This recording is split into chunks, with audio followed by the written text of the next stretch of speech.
Coucou les audacieuses inspirantes, bienvenue sur une nouvelle vidéo. Aujourd'hui, nouvelle interview d'une audacieuse qui est Carole, qui est venue nous parler de qu'est-ce qui fait d'elle une audacieuse inspirante, de son parcours, de son vécu, nous partager quelques nouvelles pépites pour vous permettre à votre tour d'oser. Coucou Carole, bienvenue. Bonjour, bonjour les audacieuses.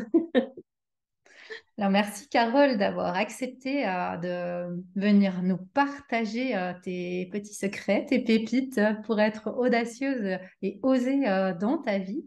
Alors peut-être avant de nous partager quelques secrets, quelques pépites, est-ce que tu pourrais te présenter pour les personnes qui te découvrent aujourd'hui? Qui es-tu? Oui, oui, alors qui je suis? Donc je suis Carole Fortuna et je suis la libératrice de votre envie, en deux mots, envie, de votre communication et de votre joie. Et en fait, j'accompagne les personnes à l'aide de différents outils à réellement euh, aller chercher, comment dire, aller consolider la base du fondement de leur être, en fait. C'est vraiment d'aller consolider cette base pour pouvoir évoluer, pour pouvoir s'exprimer, pour pouvoir aller de l'avant, pour aller oser. Et alors, quels sont ces outils que tu utilises pour éveiller ces Donc, envies, pour oser, pour s'exprimer? alors, différents outils que sont la musicothérapie, le yoga du rire. J'accompagne aussi les personnes en coaching de vie et la formation en communication humaine et la libération de la voix. Alors, tout tourne autour de la voix et de la Mhm. communication. Parce que pour moi, c'est essentiel, et pour l'avoir vécu pour moi, euh, quand, euh, Enfin, j'utilise tous ces outils-là parce que je l'ai vécu, hein. Donc, du coup, je fais un peu le lien avec ta prochaine question qui est Mhm. voilà, de montrer un peu mon chemin de vie. Mais pendant longtemps, je me suis interdite de m'exprimer. Je me suis tue. Et tiens, c'est drôle, le langage des oiseaux, je me suis tue. Je ne l'avais pas vu comme Mhm. cela.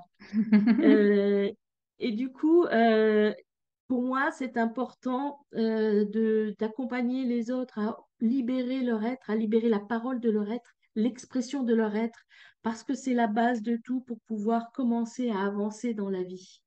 Si l'on ne peut s'exprimer, si l'on ne peut prendre la parole euh, et dire qui on est, euh, eh bien, c'est compliqué d'avancer dans la vie. Du moins, c'est ce que j'ai vécu. Donc, c'est pour cela que j'accompagne avec ces différents outils des personnes qui sont aussi bien dans l'handicap et dans la maladie que dans la difficulté sociale de s'imposer et de montrer, d'être à sa place, Ouais. Ah, c'est prendre sa magnifique. place même. Ouais. Mm. Prendre sa place. C'est vrai que la voix, hein, c'est vraiment un très très bel outil justement d'affirmation de soi, d'exister, hein, effectivement. Et qu'est-ce que tu voulais toi offrir aux personnes qui vont regarder cette vidéo de toi, de ton parcours, de ton expérience qui fait qu'aujourd'hui tu peux affirmer être une femme audacieuse et inspirante? Alors, en fait, mon audace, elle est venue. Alors, je pense que j'ai été audacieuse toute ma vie. J'en ai pas toujours conscience. Mm. Mais en même temps, pendant pas mal d'années, comme je l'ai dit tout à l'heure précédemment, je me suis un peu cachée. Un peu cachée parce que j'ai eu des événements dans ma vie qui n'étaient pas faciles et qui font que pendant longtemps, j'avais besoin que l'on m'aime, j'avais besoin d'être rassurée et du coup, je n'étais pas moi-même. Je m'oubliais pour répondre finalement aux attentes des autres. Mm. Et ça m'a souvent apporté des difficultés dans ma vie, des rejets mal vécus, des moments de tristesse intense, des moments de solitude. Alors, de solitude non souhaitée, hein, parce que je suis quand même quelqu'un de solitaire, même si je suis quelqu'un de très convivial. Mais quand la solitude est souhaitée, désirée parce qu'on a besoin de temps en temps, et moi j'ai besoin de me ressourcer, ça va. Par contre, quand la solitude, elle est imposée parce que plus personne, je n'intéresse plus personne ou quoi que ce soit, là, ça devient compliqué. Alors, j'ai l'impression d'aller un peu dans tous les sens, mais donc, voilà, je parle beaucoup, hein. Toutes ces périodes-là étaient difficiles. Et puis, à l'aube de mais c'est vraiment à l'aube de mes 50 ans et peut-être même un peu avant, Mhm. j'ai enfin compris que je ne pouvais pas plaire à tout le monde et que la première personne à qui je devais plaire, bah, c'était moi. Mhm. Et ça a été un long chemin de découverte. Justement, je suis allée retravailler les fondements de mon être. Et c'est entre autres la voix qui m'a aidée à travailler ces fondements de mon être. Grâce au travail de la voix, parce que je suis aussi chanteuse lyrique, grâce au travail de la voix, j'ai pris conscience que je m'étais désolidarisée de mon être. Et du coup, grâce à ce travail, j'ai reconstruit, j'ai reconsolidé l'être que j'étais. Je me suis de nouveau, oui, je me suis de nouveau rendue complète. Voilà, Ouais. c'est ça. Et qu'est-ce qui s'est passé à tes 50 ans comme événement ou comme déclic qui t'a fait vraiment prendre conscience que tu voulais prendre ta place, que tu voulais vraiment à te donner cette importance, exister? Alors, en plus, c'est à cet âge-là que j'ai créé mon entreprise, hein. Mhm. Donc, ça a vraiment été un bouleversement. Alors, pour moi, le bouleversement, c'est que ma mère est décédée à 49 ans. Mhm. Et pour moi, j'ai eu l'impression que j'étais en apnée, euh, que j'étais pas vivante finalement, alors que j'étais très active, hein, on est d'accord. Je chantais sur scène, enfin voilà, j'étais très active, mais au fond de mon être, je pense que je manquais de cette vie. Et, euh, et du coup, ça a été pour moi un symbole que de dire, ben ouais, je suis pas ma mère. Je suis Mhm. moi. Et Mhm. moi, eh ben, je vais au-delà. Et ça a été un élément, un autre élément déclencheur, enfin, je respire à nouveau et je suis moi et je peux avancer et je peux enfin vivre la vie qui est la mienne. Ouais. Je crois que j'ai vécu par procuration pendant longtemps. Mhm. Alors, il y a une petite anecdote, c'est que dans mon accompagnement de la voix, j'ai reçu l'enseignement de Patrick Parnien qui a créé la voix de lettres. Et je l'avais rencontré quelques années avant de commencer mon accompagnement avec lui.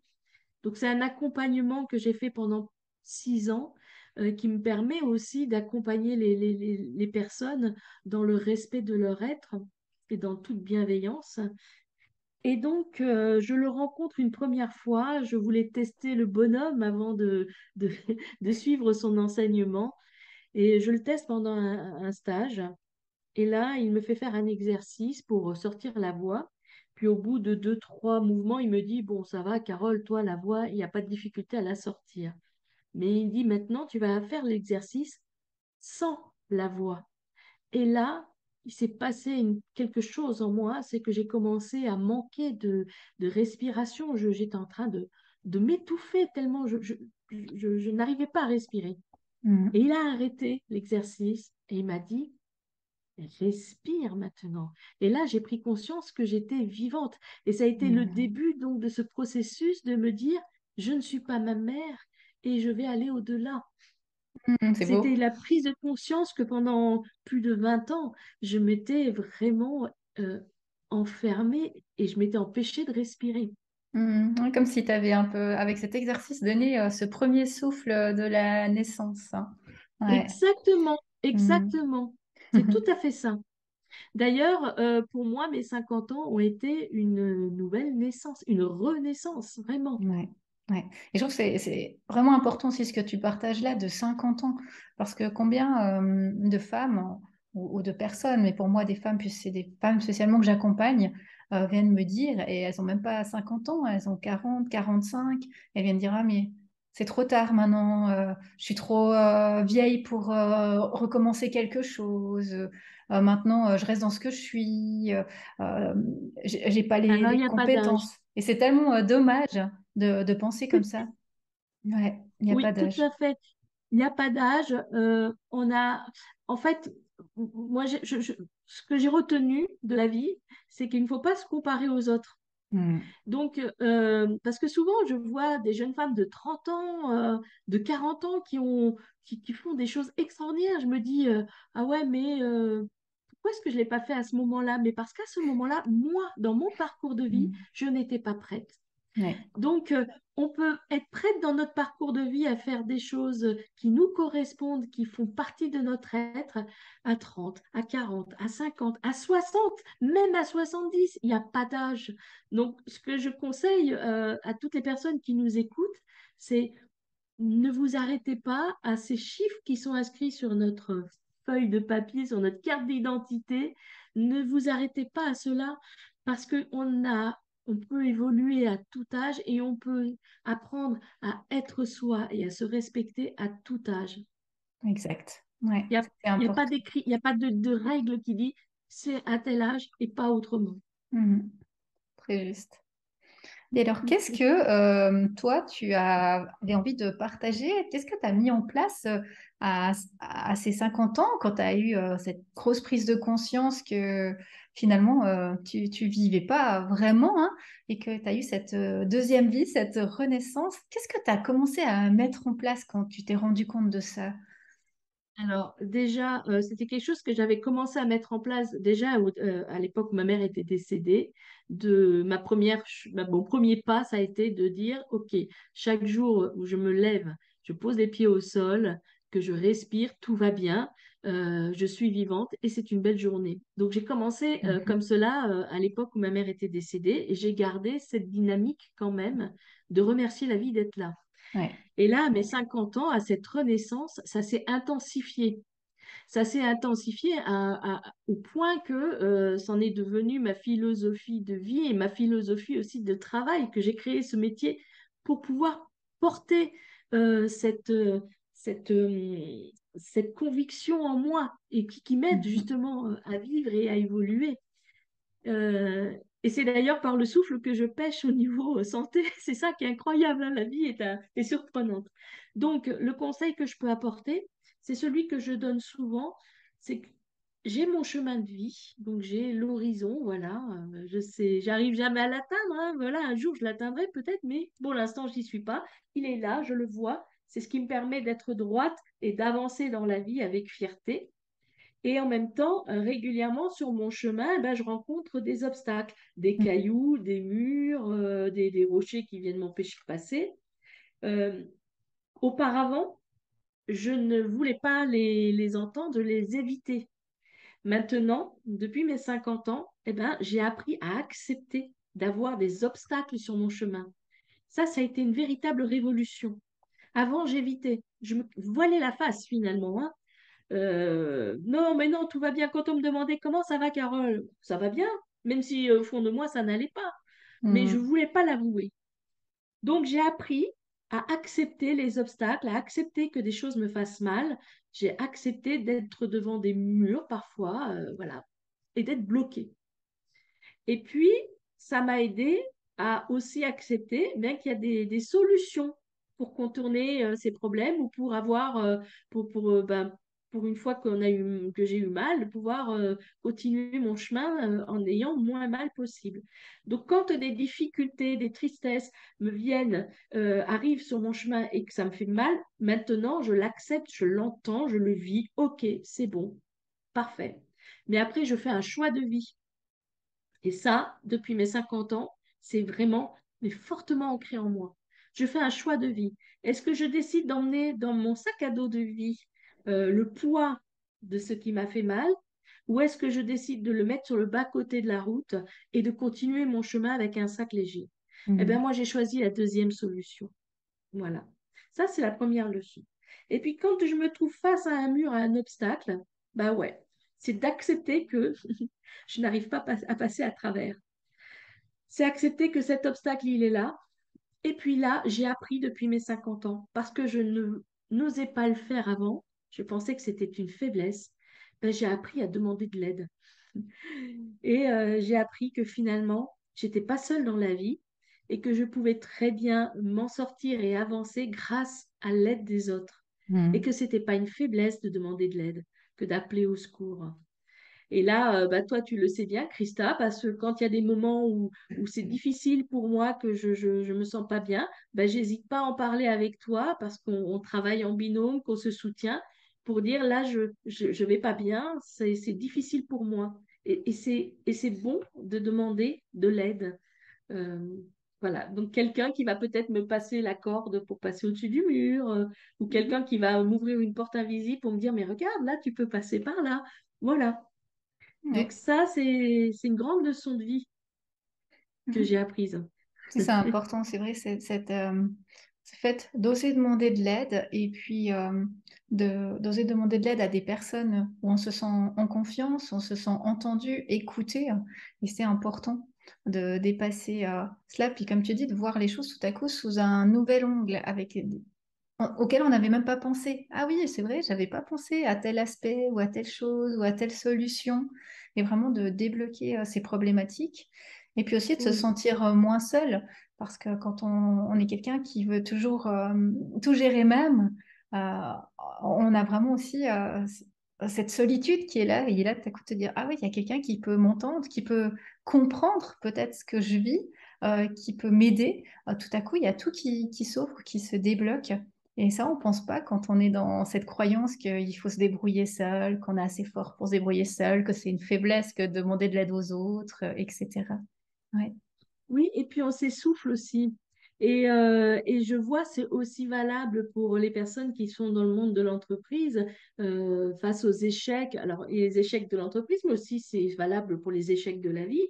Oui. Il y a toujours moyen de rebondir, il y a toujours moyen d'aller de l'avant. Et en effet, comme tu le dis si bien, c'est de regarder sous un autre angle ou d'avoir quelqu'un qui nous aide à regarder sous un autre angle pour pouvoir euh, aller au-delà de cet échec. Hein, le mur dont je parlais tout à l'heure, ça, c'est l'échec aussi. Ouais. C'est OK, comment je fais pour en sortir? Alors, c'est pour ça aussi que je fais partie d'une association qui s'appelle les Rebondisseurs français, qui accompagne les entreprises, les entrepreneurs à, à prendre conscience que l'échec n'est pas une fin en soi, mais qu'il y a moyen d'aller, de faire autrement pour pouvoir continuer à avancer. Et Oui. c'est valable donc aussi pour le chemin de vie. Une fois que l'obstacle est passé, parce que soit on a trouvé la solution soi-même en regardant avec un autre angle la situation, soit on s'est fait aider pour trouver le moyen de contourner l'obstacle, et bien après on continue sur notre chemin de vie. Et ce qui est chouette, c'est que quand on va retrouver un obstacle similaire, eh bien on va pas le prendre comme la La première même fois. chose. On va tout de suite le regarder différemment pour pouvoir le contourner beaucoup plus vite. Et c'est comme ça Mhm. qu'on progresse dans la vie. Et c'est comme ça que moi, je progresse dans la vie. Exact. Et ça, c'est essentiel parce que comme tu l'as très bien dit quand tu as partagé cette pépite de l'obstacle, c'est que c'est inévitable. Sur notre chemin de vie, hein, il y aura des obstacles, il y aura des cailloux sur notre chemin, il y aura des murs. Et c'est vraiment ce regard qu'on donne à cet obstacle et puis cette acceptation, comme tu l'as très bien dit, qui permettent vraiment d'avancer. Et puis, au fil des expériences, d'avancer différemment parce qu'on se dit, bah voilà, la prochaine fois que j'aurai un obstacle sur ma vie, je saurai comment le faire, je saurai où aller demander de l'aide, je saurai comment réagir et je serai pas dans cette attitude de me dire, ah bah, je me débrouille tout seul ou ah bah, oh, j'ai vraiment pas de chance, ça m'arrive toujours à moi, vraiment cette attitude de victime et de se fermer justement. Et ça, c'est important, cette attitude qu'on a envers ce qui nous arrive. Oui, et, et, euh, et c'est pas parce que du coup, ça vient résonner ce que tu dis. C'est pas une faiblesse que de demander de l'aide. Pour moi, ça l'a été pendant longtemps, hein, dans ma pensée. Ouais, mais si je demande l'aide, j'avais une réelle volonté de montrer que j'étais capable de faire les choses toute seule, hein, vraiment. Et puis donc, je me faisais mal. Et j'apprends maintenant, bah, c'est pas une faiblesse. C'est Non. pas une faiblesse, et au contraire, c'est une force que d'avouer. que là, je bute, je ne sais pas quoi faire, je suis démunie. Et c'est une grande force et d'un grand courage que de pouvoir le partager, de pouvoir l'exprimer, justement. Et là, on en revient à cette expression de l'être, de pouvoir l'exprimer et soit de se faire aider, soit de finalement, en l'exprimant, bah, d'un coup, trouver la solution. Ouais, exact. J'ai j'ai pas, justement, là, toujours dans mon travail, dans mon chemin de maturation, un jour, on faisait une méditation et puis avec mon enseignant, on faisait une méditation. Et pendant toute cette méditation qui était censée nous détendre et tout ça, mon corps mais était perclus de douleur. J'étais dans un inconfort total. J'étais perclus de douleur. Je souffrais le martyre. C'était une situation que j'avais jamais vécue, ou du moins pour laquelle je m'étais caché les choses, parce que je pense que ça m'était déjà arrivé, mais que je ne l'acceptais pas, je ne voulais pas l'entendre. Et là, ce Ouais. jour-là, j'ai entendu, j'ai écouté. Et à la fin de la méditation, donc les autres disent, ah, ça m'a fait du bien, ah, je suis partie à tel endroit. Et moi, j'ai dit, j'ai détesté, j'ai eu mal, je souffre, je sens mon corps qui me torture et tout. Et ça a été salvateur aussi pour moi de pouvoir entendre, accepter que je puisse avoir mal et accepter de le dire, de le partager. Parce qu'à partir de là, il s'est des choses se sont éveillées en moi et j'ai dit, OK, Carole, là, tu as des actions à mener. Tu Ouais. dois accomplir euh, des choses pour justement alléger ce fameux sac de vie et te faire le moins mal possible pour continuer ton chemin. Exact. Ouais, c'est une belle expérience que tu partages et puis ce côté de s'être écouté et de l'avouer au groupe hein, parce que la facilité quand on est en groupe, c'est de se dire Oui, ah non, bah oui, pour moi, tout va bien. C'était super aussi de se dire, ouais, quand il y a 10 personnes ou qu'on passait avant, puis ils disent, ah, c'était super, c'était bien passé. Bah alors moi, c'était pas du tout ça. Et effectivement, d'oser le dire, l'exprimer et puis de l'avoir ressenti, hein, c'est un immense pas justement pour ensuite transformer tout cela. Et comme tu le dis et très bien d'ailleurs, avec ton image de sac à dos, hein, alléger ce sac à dos, ouais. et justement, là, ça me rappelle un souvenir. Donc, quand j'étais donc beaucoup plus jeune, hein, je disais jamais que ça n'allait pas. Je disais toujours oui, ça va bien. Et puis, les gens me fréquentaient parce que je les faisais rire. J'étais la rigolote de service. Mm. Et puis, un jour, j'étais vraiment. Il m'est arrivé un événement difficile et j'avais envie de pleurer. Et là, le ménage s'est fait automatiquement autour de moi parce que je n'intéressais plus les autres. Ils comptaient sur la Carole rigolote, mais la Mm. Carole qui a de la tristesse et qui pleure, ça ne les intéressait pas. Et Ouais. là, ça a été douloureux, mais hyper douloureux pour moi, hein. J'avais une vingtaine d'années. D'un coup, je me suis retrouvée seule. Donc, quand je vous parle de cette solitude qui n'est pas recherchée, je me suis sentie seule. Pourquoi? Parce que je n'avais pas été moi Ouais. et que du coup, j'avais laissé euh, les amitiés se bâtir sur une image qui n'était pas la mienne. Mm. Et ça m'avait vraiment meurtri. Donc maintenant, et c'est seulement maintenant, à mes 50 ans, que j'accepte. Je commence seulement maintenant à pleurer de nouveau quand ça va pas et ça m'a été très difficile d'arriver à ça, d'exprimer enfin cette part de mon être, de, de le montrer. Vous voyez, ça a été un long chemin pour moi, c'est le mien, hein, de chemin.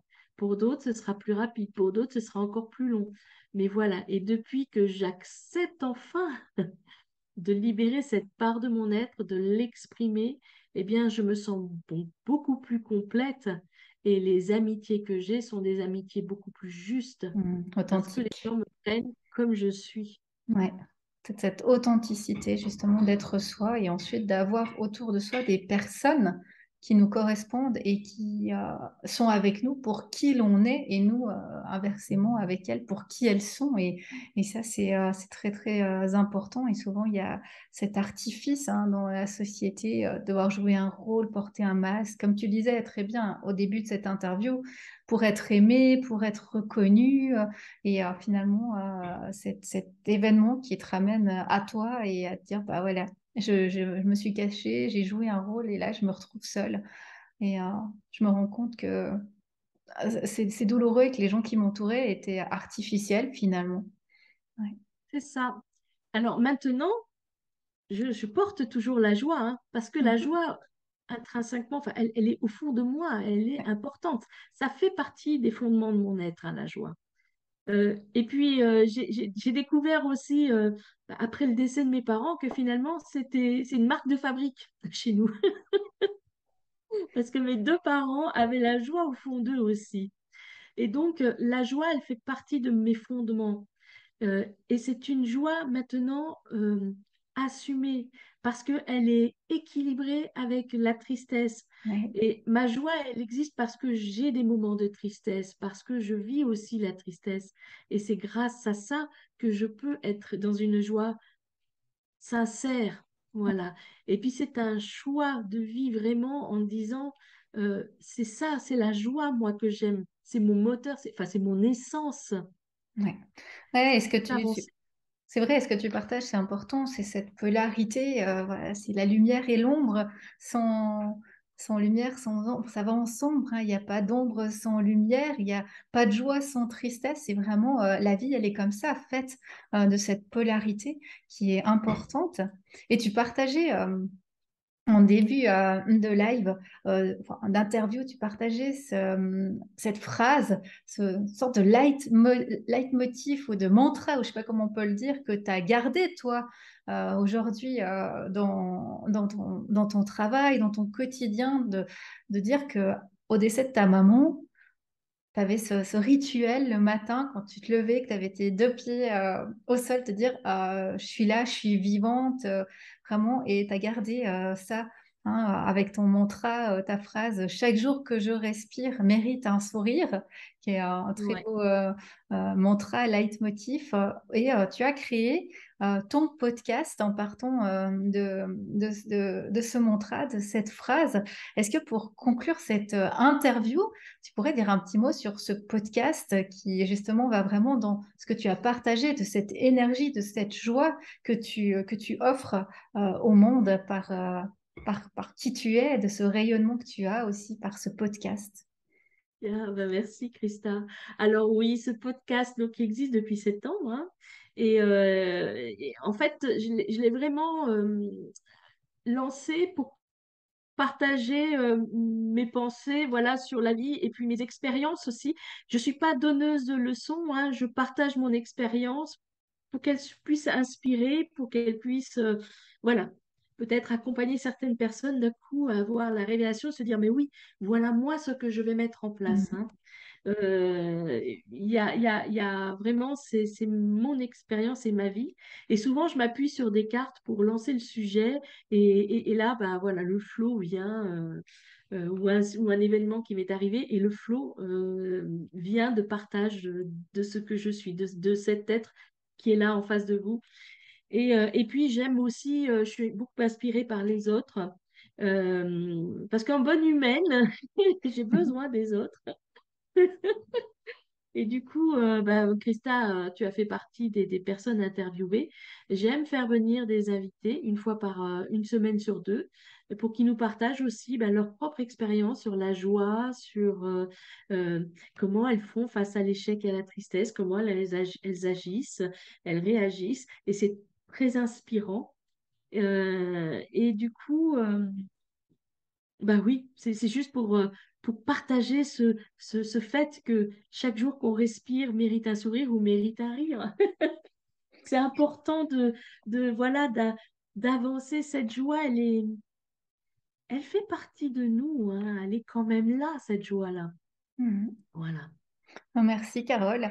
Alors Les personnes pourront retrouver sous l'interview les liens, dont le lien de ton podcast, si elles veulent aller écouter des Ouais. interviews, qu'elles puissent s'en inspirer, amener cette joie de vivre que tu partages. Merci d'avoir participé à cette chaîne d'interviews des audacieuses inspirantes, de partager avec nous tes pépites, ton parcours, et à bientôt, Carole. Ben, merci Christa. Et puis, allez, soyez audacieuse et sincèrement, euh, soyez, soyez vous. Mm. Voilà. Moi, c'est le conseil que je peux vous donner. Et n'oubliez pas que chaque jour que je respire mérite un sourire. Exact. Merci.